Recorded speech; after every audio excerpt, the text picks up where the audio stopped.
నమస్తే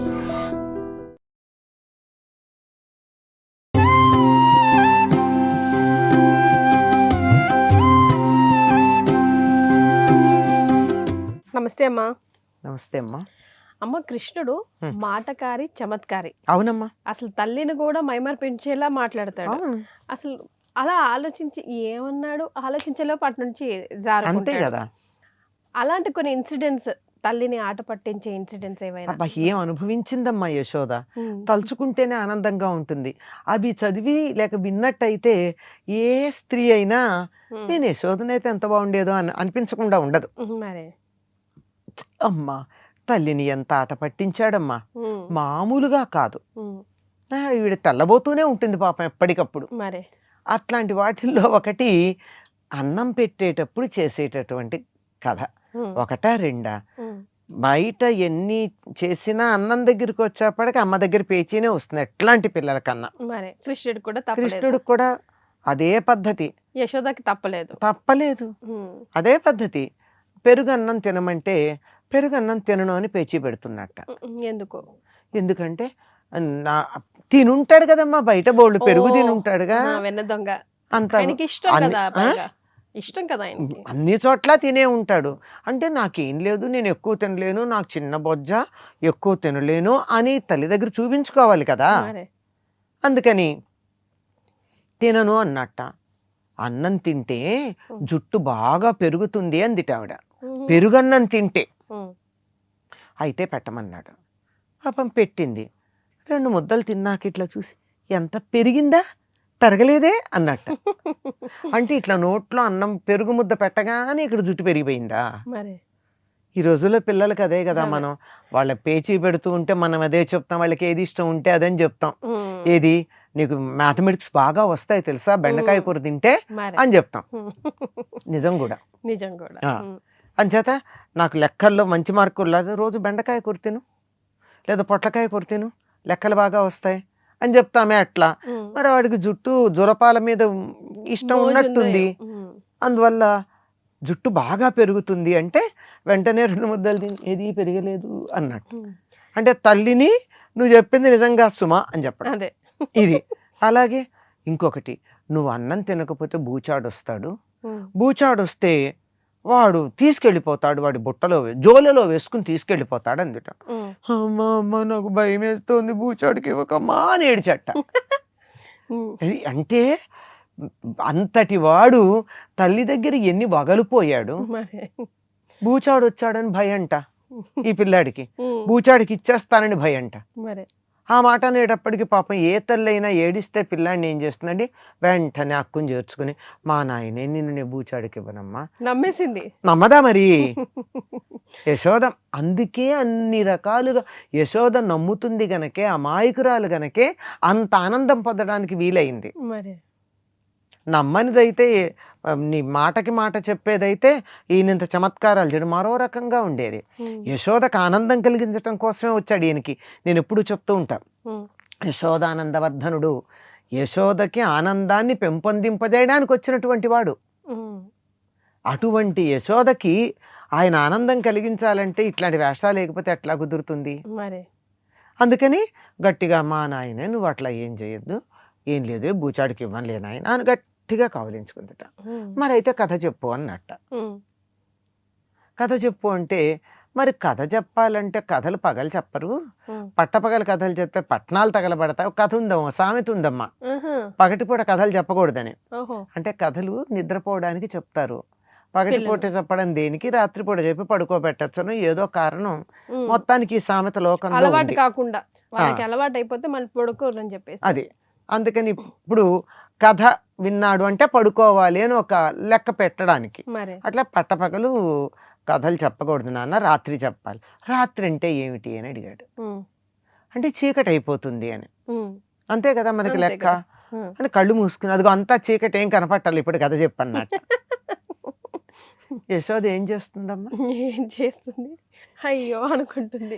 ఏమో నేను నన్ను తెలివి తక్కువ దాన్ని చేస్తున్నాడు, నేను తెలివిగలదాన్నా తెలివి తక్కువ దాన్నా, వాడు తెలివిగలవాడా, అసలు నేనేమిటో అయోమయం అని అనుకుని తన గురించి తానే అయోమయ స్థితిలో పడిపోయేటటువంటి స్థితికి యశోద వచ్చేసే పరిస్థితి ఉందే, అది మనకు కనపడుతుందమ్మా. ఇవన్నీ కూడా ఉమ్, పోతనామాచ్యుల వారు భాగవతంలో రచించారు. ఉమ్, నిజానికి అక్కడ యశోద ఆనందించిందో లేదో మరి తెలియదు మనకి. ఉమ్, పోతనే తాను యశోదలాగా అయిపోయి ఆనందించినట్టుగా అనిపిస్తుంది మనకు భాగవతం చదువుతూ ఉంటే. మరి ఎంత అనుభూతి, ఎంత ఆనందం. అటువంటి బిడ్డ ఒక్కడుంటే చాలు కదా, జీవితం ధన్యమైపోతుంది. అటువంటి బిడ్డ ఒక్కడు యశోదకు ఉండడమే కాదమ్మా, ఉమ్, ఊళ్ళో ఒకడు ఉంటే చాలు, ఊరంతటికి ఆనందం. మరి అంతే కదమ్మా. వాడవాడకి ఆనందం. జనముద్దు బిడ్డగా పెరిగినటువంటి వాడు. గోపికలందరూ అతను తమ బిడ్డ అన్నట్టుగానే భావించుకుని ఆనందించారు. అటువంటి కృష్ణుడికి సంబంధించిన బాల్య లీలలు కొన్ని ఆనందం కలిగించే ఉంటాయి, ఇలా చమత్కారంతో కూడుకున్నవి. కొన్ని ఆపదల నుంచి రక్షించేవి కూడా ఉంటాయి. ఉమ్. అలాంటివి ఉంటాయి. అమ్మ ఎక్కువ శాతం మన యశోద కృష్ణులవే వినిపిస్తాయి, తండ్రి గురించి ఎక్కువగా వినిపించవు, ఎందుకని? అంటే తండ్రి పనులు చేసుకోవడానికి వెళ్తాడు, ఊరికేమో పెద్ద, ఊళ్ళో వ్యవహారాలన్నీ చూసుకోవాలి ఉమ్, అంచేత. ఉమ్, అయినా పిల్లలకి తల్లి దగ్గర ఉన్నంత చనువు తండ్రి దగ్గర ఉండదు కదా. ఉండదు అనుకోండి. తండ్రి దగ్గర కొంచెం భయం ఉంటుంది. తండ్రి దగ్గర మాట్లాడినవి ఉన్నాయి, లేకపోలేదు. కాకపోతే ఇలా తల్లి దగ్గర ఆట పట్టించినట్టుగా కాదు. ఉమ్, తండ్రి దగ్గర ఆ తండ్రి అంటే కొంచెం ఆ తేడా ఉంటుంది కదా. మా తల్లి దగ్గర ఉన్న చనువు తండ్రి దగ్గర ఉండదు. మరి ఆయన దగ్గర మాట్లాడినవి కూడా ఉన్నాయి. ఎక్కడ చాలా ప్రధానమైనటువంటి పెద్ద ఘట్టానికి నాంది పలికింది ఉంది తండ్రి దగ్గర మాట్లాడిన మాట. ఉమ్, వాళ్ళు ఇంద్రయాగం చేస్తామంటే, ఉమ్, ఇంద్రయాగం చేస్తామంటున్నారు, ఇది శాస్త్రసమ్మతమా, ఆచారమా, ఎందుకు చేస్తున్నారు, ఎందుకు చెయ్యాలి అని అడిగాడు. ఉమ్, ఇంద్రుడికి యాగం చేస్తే ఆయన సంతోషిస్తాడు. సంతోషిస్తే మేఘాలను వదిలిపెడతాడు. మేఘాలను వదిలిపెడితే వానలు పడతాయి. ఉమ్, వానలు పడితే పచ్చిక పెరుగుతుంది. పచ్చిక పెరిగితే ఆవులు బాగా పెరుగుతాయి. ఆవులు బాగా పెరిగితే పాడి పంట ఉంటాయి. పాడి పంట బాగా ఉంటే మళ్ళీ యజ్ఞాలు చేస్తాం మనం. ఉమ్, అందుకు ఎవరో వచ్చేదో చేస్తారని ఎవరి కోసమో ప్రయత్నం చేయడం కాదు మనం చేయాల్సింది.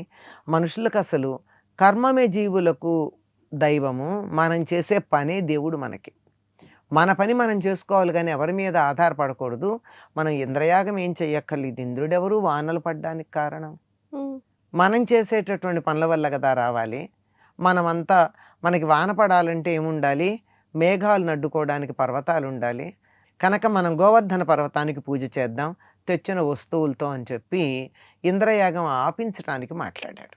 ఉమ్, అప్పుడే వాళ్ళు గోవర్ధన పూజ చేయడం, దాంతో ఇంద్రుడికి కోపం రావడం, ఉమ్, రాళ్లవాన కురిపించడం. రాళ్లవాన కురిపిస్తే పర్వతాన్ని ఎత్తి వీళ్ళందరినీ ఆ పర్వతం కింద జాగ్రత్తగా భద్రంగా ఉంచి రక్షించడం 7 రోజులు ఇవన్నీ జరిగాయి. ఎస్. సో ఆయనకి తండ్రితో కన్నా తల్లితోనే రిలేషన్. ఏ పిల్లలకైనా ఎక్కువ శాతం రిలేషన్ కాదు అక్కడ, ఆట పట్టించడం, ఉమ్, చనువు. ఉమ్, చనువు. ఎస్. చనువు ఎక్కువ. అందులో మగపిల్లలకి తల్లి దగ్గర, ఆడపిల్లలకి తండ్రి దగ్గర ఉంటుంది అంటారు కదా. రైట్ అమ్మా, చాలా సంతోషం, ధన్యవాదాలు. And for more videos, Please subscribe to iDream. Please subscribe to iDream. Please subscribe iDream. And please subscribe to iDream. For more videos, subscribe to iDream. please like, share, and subscribe to the channel. Congratulations, iDream. Subscribe to iDream. Subscribe to iDream. So subscribe to iDream Media. iDream team అందరికి huge congratulations. Please subscribe iDream Media. Please subscribe to iDream. Subscribe iDream. Please subscribe to iDream. iDream అంటే నా కళల channel subscribe చేసుకున్న నోరు తిరుగుతలేదు. మీరైతే గంట గుర్తు కొట్టండి. For more such videos, please subscribe to iDream. Subscribe to iDream. Please subscribe to iDream. Please subscribe iDream Media. Please do subscribe to iDream. Please subscribe to iDream Media. For best entertainment and information, please subscribe iDream. And don't forget to subscribe to iDream.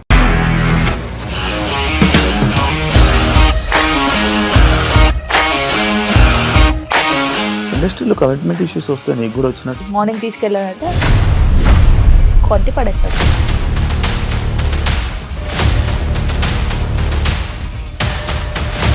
ఒక్కళ్ళు కూడా చూడలేదు ఈ cinema అని చెప్పడానికి కూడా చాలా ధైర్యం కావాలి. అది నిజం కదా, దాంట్లో ధైర్యం ఏంటి? ఇది నెక్స్ట్ డే ప్లేట్ మార్చేస్తే తప్పు కదా. As of now we are comfortable this అని నేను అనుకుంటున్నాను. రష్మిక గారిది మీది ఒకే ఊరంట కదా.